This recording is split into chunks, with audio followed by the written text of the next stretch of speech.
Gold, trusted gold buyers. మీరు తాకట్టు పెట్టిన బంగారాన్ని విడిపించి ఈ రోజు ఉన్న మార్కెట్ ధరకు కొనబడను. మీకున్న ఒపీనియన్, ఎందుకంటే రకరకాలుగా అంటే ప్లస్ మైనస్లు రెండు డెఫినెట్లీ ఉంటాయి. బట్ మీకున్న ఒపీనియన్, మీరు ఫేస్ చేసిన ఇంకా ప్రాబ్లమ్స్ ఏమైనా ఫేస్ చేశారా? ఎందుకు అడుగుతుందో దీని ఆన్సర్ తర్వాత చెప్తాను. ఓకే, ఒకటి ఏంటంటే ఇప్పుడు మనము ఇప్పుడు సీరియల్స్ వర్క్ చూసుకుందాం. అదే నేను నెగిటివ్ చేస్తున్నాను, నెగిటివ్ చేసినంత మాత్రాన నేను రియల్ లైఫ్లో నెగిటివ్ ఉంటాను అనుకోవడం రాంగ్. చాలా కామెంట్స్లో మీరు యాక్టింగ్ బాగా చేస్తున్నారు అంటారు. Okay, thank you. కానీ మీరు నెగిటివ్ చేయకండి, పాజిటివ్ చేయండి అంటే మాకు వచ్చిన ఆఫర్స్లో బెస్ట్ చూస్ చేసుకొని మనం చేస్తాము. మన లైఫ్కి ఏది ఉంటుంది అది మీరు చెయ్యకండి అంటే అది రాంగ్ కదా చెప్పడం. ఇంకొకటి కామెంట్స్ సెక్సీ అలా పెడితే నాకు ఎంత బీపీ పెరుగుద్దంటే, సెక్సీ హాట్ ఇలా పెడితే నెక్స్ట్ సెకండ్ బ్లాక్లో ఉంటారు వాళ్ళు. అంటే ఇంకా అంటే అంటూ ఉంటారు, బట్ కాకపోతే అనద్దు, బ్లాక్. నేనేం మాట్లాడలేను ఇంకా. అంటే అమ్మాయిలకు రెస్పెక్ట్ ఇవ్వడం మినిమం కామన్ సెన్స్ అబ్బా. అంటే ఏమంటున్నారు అంటే ఈ మధ్య అలా పెట్టొద్దు అని అంటే అది మన భూత అని అంటున్నారు. ఏం చెప్పాలి, హాట్ అంటే భూత అని అంటున్నారు. మనమే అంటే బయట దొరికే ఇది కాదు కదా, not thing. I know that I can understand అది. ఓకే, దానికి కూడా కామెంట్స్ అంటే నీట్గా పెట్టడానికి కూడా ఉన్నాయి కదా ఆప్షన్స్, అలా పెట్టొచ్చు. సెక్సీ అని పెట్టి సమ్ ఎమోజీస్ పెడితే అది కరెక్ట్ కాదు. సో ఇదే నా రీజన్. నేను ఫుల్ ట్రెడిషనల్గా శారీలో ఉంటే వావ్ సెక్సీ హాట్ అంట. నాకు అనిపిస్తుంది ఇందులో హాట్ ఎక్కడ కనిపిస్తుందిరా, అంత నిండుగా పైనుంచి కింద వరకు జ్యువెలరీ, శారీ, పువ్వులు, కుంకుమ పెట్టుకొని ఉంటే అందులో సెక్సీ ఎక్కడ కనిపిస్తుంది? చూడమ్మా, ఎవరు చెప్పలేదా? సీరియస్గా నాకు అలాగే అనిపిస్తుంది తెలుసా. అంటే చూసే కళ్ళని బట్టి ఉంటుంది, మన్మధుడి అందం అనేది ఒకటి ఉంటుంది. అది అనుకొని అలా రిఫ్రెష్ అయిపోవాలన్నమాట. సో మీ ఫేవరెట్ డ్రెస్ ఏంటి? శారీ అయినా? శారీ. ఓకే, సో అందుకేనా మీరు కామెంట్స్ ఫస్ట్ డిజేబుల్ చేస్తే నేను వస్తాను అనేసి నాకు చెప్పారు? This is what the reason. Actually ఏమైందంటే ఫస్ట్ నేను ఇంటర్వ్యూ ఇచ్చింది, అందులో యాక్చువల్లీ ఓకే అది నేను చేసిన తప్పైనా వాళ్ళు ఎడిటింగ్ అవన్నీ చేయడం వల్ల అదేంటంటే ఒక 3.5 hours ఇంటర్వ్యూ, ఫస్ట్ ఇంటర్వ్యూ.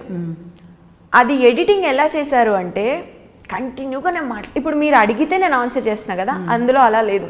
నేను మాట్లాడుతూనే ఉన్నా. నేను బేసిక్గా చాలా తక్కువ మాట్లాడతాను. నాకు అర్థమైంది, చాలా తక్కువ మాట్లాడతాను. అడిగిన దానికే సరిగా ఆన్సర్ ఇవ్వను నేను మామూలుగా బయట. అలాంటిది అందులో ఇస్తూనే ఉన్నా. నాకు తర్వాత అనిపించింది ఏంటి నేను ఇంత మాట్లాడతాను అంటే ఎడిటింగ్ అలా చేశారు వాళ్ళు. ప్లస్ వీళ్ళు ఇప్పుడు మధు నేను వచ్చేటప్పుడు ఇంటర్వ్యూకి వెళ్తున్నా అని చెప్తే కూడా వాళ్ళు చెప్పారు ఫస్ట్ ఇంటర్వ్యూలో నీకు ప్రాబ్లం అయింది కదా అది చెప్పు అంటే ఓకే అయిపోయింది అది ఇంకా వదిలేసే అని చెప్పి ఇంకా లైట్ తీసుకున్నాను. అందులో ఏంటంటే నేను జనరల్గా మాట్లాడింది అది హైలైట్ చేశారు వాళ్ళు, క్యాస్ట్ అదంతా. యాక్చువల్లీ ఇప్పుడు దానికి నాకు చాలా మెచ్యూరిటీ వచ్చింది. సో అప్పుడు ఏదో తెలియక మాట్లాడాను. ఓకే అది నేనే మాట్లాడాను కాబట్టి నేను తప్పు ఒప్పుకుంటాను. సో అది హైలైట్ చేసేసరికి చాలా కొంచెం ఇది అనిపించింది. అందుకే నేను తర్వాత అసలు ఇంటర్వ్యూసే ఇవ్వలేదు. ఎంతమంది మీరు కూడా ఆల్మోస్ట్ ఎన్నిసార్లు కాల్ చేసినా అమ్మో నేను ఇంటర్వ్యూస్ ఇవ్వనండి అనే నాకైతే మధు వచ్చే ముందు కూడా చెప్పింది లేదు ఫస్ట్ ఇంటర్వ్యూ గురించి మాట్లాడు, ఇలా మిస్టేక్ అయింది, వాళ్ళు చేయడం వల్ల ఒప్పుకోలేదు, వాళ్ళు అయింది కదా, వాళ్ళ వల్ల అయింది కదా, అది చెప్పు అంటే లైట్లే ఇంకా అయిపోయింది కదా అని నేను చెప్పాను అనమాట. సో ఎప్పటికీ ఇలా ఆర్టిస్ట్లా ఉండిపోదాం అనుకుంటున్నారు లేదంటే పెళ్ళి అయిపోయిన తర్వాత రెస్ట్? అది తెలీదు, మేబీ ఇక్కడే ఉంటే కంటిన్యూ చేస్తాను. మేబీ ఇక్కడే ఉంటే చూసారా నేను చెప్పానా యూఎస్ వెళ్ళిపోయి మేబీ యూఎస్కి బయటికి ఎక్కడికైనా వెళ్తే స్టాప్ చేసేస్తాను. ఓకే, యూఎస్ ఒకటే అనుకున్నాను, వేరే కంట్రీస్ ఉంటాయి ఆప్షన్స్. సో అదనమాట, సోషల్ మీడియా వల్ల కొన్ని ప్రాబ్లమ్స్ ఫేస్ చేశారు, వద్దులే అనుకుంటున్నారు. సో లైఫ్లో మాత్రం ఆల్ టైమ్ హ్యాపీ, పెద్దగా మర్చిపోలేని ఇన్సిడెంట్స్ ఏమైనా ఉన్నాయా? బాధపడ్డ ఇన్సిడెంట్స్ ఉన్నాయా? బాధపడ్డామంటే ఇక్కడ సిటీకి వచ్చాక స్టార్టింగ్లో చాలా ప్రాబ్లమ్స్ ఉండే. అంటే ఇప్పుడు మనకు కనిపించినంత ప్రాబ్లమ్స్ లేకుండా ఎవ్వరు ఉండరు నాకు తెలిసి. కాకపోతే అది పక్కన వాళ్ళకన్నా మనం కంపారిజన్ చేసుకున్నప్పుడు అప్పుడు తెలుస్తుంది ఓ మనది చాలా తక్కువ అని చెప్పి. సో నాకు అంటే అంటే పెద్ద ప్రాబ్లమ్స్ అయితే కాదు. ఓకే, దాని నుంచి మేము ఒక్కొక్క స్టెప్ నేను ఎక్కుతూనే వచ్చాను. So I'm happy now. Okay, బాగా హ్యాపీగా ఫీల్ అయిన ఇన్సిడెంట్, లైఫ్ టైంలో మర్చిపోలేని ఇన్సిడెంట్? నేను పవన్ కళ్యాణ్ గారిని మీట్ అయిన రోజు అసలు నా హ్యాపీనెస్ అంత ఇంత కాదు. ఇంకొకటి నేను నా ఫేవరెట్ ప్లేస్ అమర్నాథ్కి వెళ్ళాను నేను. ఆ రోజు కూడా అసలు అంత హ్యాపీ కాదు అసలు. బాగా భక్తి, పూజలు అవి బాగా చేస్తారా? చేస్తాను. ఓకే, బాబా భక్తురాలా? బాబా. ఓకే, ఇంకా అచీవ్ చేయాల్సినవి ఏమైనా ఉన్నాయా లైఫ్లో?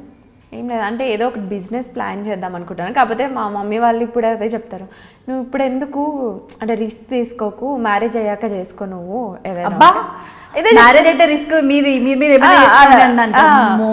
మ్యారేజ్ అయ్యాక చేసుకో నువ్వు ఏదైనా ఉంటే, ఇప్పుడు వద్దు అలా అని. సో సాటిస్ఫైడ్ ఫుల్లీ మీకు వచ్చిన క్యారెక్టర్స్ వైజ్గా అండ్ ఫినాన్షియల్గా అన్ని రకాలుగా మీరు సాటిస్ఫైడ్, చాలా. You are blessed. సో మీరు అంటే మీ లైఫ్ని చూసుకుంటే దేన్ని నమ్ముతారు? లక్ని నమ్ముతారా, మీ హార్డ్ వర్క్ని నమ్ముతారా, దేన్ని నమ్ముతారు మీరు మీ లైఫ్లో specially? Both luck and hard work. Hard working actually luck ఉండాలి. లక్ లేకపోతే మనం, ఎందుకంటే ఇండస్ట్రీలో చాలా మంది ఉంటారు, అంటే యాక్టింగ్ సూపర్గా చేసే వాళ్ళు ఉంటారు, అన్నీ ఉంటాయి, కానీ వాళ్ళకి ఆఫర్స్ రావు కొంతమందికి. అందులో దాని వైజ్ చూసుకుంటే నేను చాలా హ్యాపీగా ఫీల్ అవుతాను, ఎందుకంటే నాకు ఏదో ఒక సీరియల్ ఆఫర్ వస్తూనే ఉంటుంది. నేను రిజెక్ట్ చేస్తున్నాను, నేను చెయ్యనండి, నేను ఇప్పుడు చేయాలనుకోవట్లేదు, కొంచెం గ్యాప్ తీసుకుంటాను, ఒక్క సీరియల్ చాలా అది ఇదని నేను చెప్తూ ఉంటాను. కానీ అట్లా ఆఫర్స్ కోసం వెతికే వాళ్ళు చాలామంది ఉంటారు. ఇంకొకటి ఏంటంటే ఇప్పుడు టీవీలో ఇస్తారు ఇలా వాళ్ళే మనీ ఇచ్చి యాక్టింగ్ సీరియల్స్లో చేస్తారు, అది ప్లీజ్ ఎవ్వరు నమ్మకండి, అలా ఎవ్వరు తీసుకోరు. ఎందుకంటే మనమే రిటర్న్ మనీ ఇచ్చి యాక్టింగ్ అయితే అసలు ఎవరు తీసుకోరు. మనం యాక్టింగ్ చేస్తున్నందుకే మనీ ఇస్తారు, అంతేగాని మనం రిటర్న్ ఇచ్చి మనం యాక్టింగ్ అయితే ఎవరు చేయరు. అవైతే అసలు నమ్మకండి. కొంతమంది అడుగుతూ ఉంటారు కదా, నాకు చాలా మంది అడుగుతుంటారు, నేను చెప్తాను అలా అయితే ఎవరు నమ్మకండి, అంటే ఇక్కడికి రండి అక్కడికి రండి అని చెప్పే వాళ్ళు అయితే అలా ఏమి ఉండదు. మీకు వస్తే ఫస్ట్ ఫొటోస్ పంపించండి, ఇలా మీరు చేసినవి ఏమైనా ఉంటే అలా చూస్తారు, కానీ అండ్ ఇలా అక్కడికి రండి ఇక్కడికి రండి అలాంటివి అయితే అస్సలు నమ్మొద్దు. సో మీలాగా నాలాగా ఎవరైతే యాక్టింగ్ చేయాలనుకుంటుంటారో, యాంకరింగ్ చేయాలనుకుంటారో వాళ్ళందరికీ కూడా ఇండస్ట్రీకి రావాలనుకునే వాళ్ళకు మీరు చెప్పే మంచి మాట అంటే మన క్యారెక్టర్ అయితే ఎప్పటికీ లైఫ్ లాంగ్ ఉంటుంది. ఏదో ఒక్క సీరియల్ కోసం 2 సీరియల్స్ కోసం మన క్యారెక్టర్ చేంజ్ చేసుకోవాల్సిన అవసరం లేదు. అండ్ మనం ఇప్పుడు స్ట్రాంగ్గా ఉంటే ఫ్యూచర్లో చాలా మంచి నేమ్ వస్తుంది, ట్రస్ట్ మీ. ఎందుకంటే ఇప్పుడు మన ముందు అంటారు ఈ అమ్మాయి చూడరా అని అంటారు, కానీ మనం వెళ్ళక ఖచ్చితంగా అరే అమ్మాయి చాలా మంచిదిరా ఆ టైప్ కాదు, ఈ వర్డ్ అయితే వస్తుంది. మనకు లైఫ్లో కావాల్సింది ఒక వర్డ్, నాకైతే సీరియస్గా నాకైతే కావాల్సింది ఈ వర్డ్. ముందు తిట్టినా కూడా వెనకాల అనుకుంటా. నిజంగా నేను ఇప్పుడు ఇంత స్ట్రిక్ట్గా ఉంటాను, షూట్స్లలో చాలా స్ట్రిక్ట్గా ఉంటాను, ఎవరితో ఎక్కువ మాట్లాడినా యాక్టింగ్ వరకే మాట్లాడి వదిలేస్తాను. కానీ బయటికి వెళ్ళాక ఒక టాక్ ఉంటుంది, అమ్మాయి చాలా స్ట్రిక్ట్రా, పిచ్చి పిచ్చి వేషాలు అయ్యేది, అది చాలు నాకు. వాళ్ళు నెగిటివ్గా ఎన్నని అనుకోని ఈ ఒక్క వర్డ్ చాలు నాకు, అది చాలా అనిపిస్తుంది. కానీ ఇలా అనుకునే వాళ్ళకి ఫస్ట్ వచ్చే నేమ్ నాకు తెలిసి చాలా పొగరు తెలుసా తనకి, చాలా మంది చెప్తారు. అంటే మేబీ నేను అలా ఉంటాను, అంటే ఎవరి దగ్గర అంత క్యాజువల్గా ఫ్రెండ్స్ ఈజీగా అయిపోను. వాళ్ళని చూసి అబ్జర్వ్ చేసి వాళ్ళ క్యారెక్టర్ అవన్నీ చూసి అప్పుడు మాట్లాడతాను. ఎక్కువ అయితే మాట్లాడను, చాలా తక్కువనే మాట్లాడడమే. కాకపోతే వన్స్ ఫ్రీ అయితే మాత్రం చాలా క్లోజ్ ఉంటాను. Okay, so this is how Anshu Reddy. So Anusha అనడం కన్నా అన్షు రెడ్డి అనొచ్చు. అండ్ పేరు గురించి కూడా మీరు చెప్తా అన్నారు, చెప్పలేదు. ఫస్ట్ ఆఫ్ ఆల్ నా పేరు నాకు చిన్నప్పటి నుంచి నచ్చదు, అనుష. కాకపోతే మా నాన్నమ్మ పేరు అని చెప్పి మా నాన్న అలా కలిసి వస్తుందని పెట్టారు. నాన్నమ్మ గారి పేరు అనుషానా? అనసూయ. సో అలా కలిసి వస్తుందని చెప్పి ఏదో ఒక వర్డ్ పెట్టాలని అనుష అని చెప్పి పెట్టేశారు. నాకు చిన్నప్పటి నుంచి నచ్చదు. నా పేరు అడిగితే ఎవరైనా ఒక్క నిమిషం అని చెప్పి వెళ్ళిపోయేదాన్ని పేరు చెప్పకుండా, నాకు నచ్చేది కాదు అసలు. సరే అని చెప్పి ఒక్కసారి ఎవరో చెప్పారు, అనుష మీనింగ్ ఏంటంటే సూర్యుడి నుంచి వచ్చే ఫస్ట్ కిరణాలని అనుష అంటారని. ఓకే, ఈ మీనింగ్ బాగుందని చెప్పి అప్పటి నుంచి ఓకే ఎవరైనా అడిగితే అనుష అని చెప్తాను, లేదు అంటే ఇంకా అన్షు రెడ్డి. సోషల్ మీడియా ఇదంతా అన్షు రెడ్డి అనే ఉంటుంది. అన్షు రెడ్డి అనే ఉంటుంది. సో చాలా బాగుంది మీతో మాట్లాడడం, టైం తెలియట్లేదు. మీ గురించి, మీ పర్సనల్ లైఫ్ గురించి, మీ అంబిషన్స్ గురించి చాలా చక్కగా మాకు అందరికీ కూడా తెలియజేశారు. హోప్ మీకు మీ ఫ్యాన్స్ ఫాలోవర్స్ కూడా చాలా మంది ఉన్నారు, వాళ్ళందరూ కూడా లైక్ చేసే ఉంటారు. Thank you so much, wish you all the very best. Thank you so much.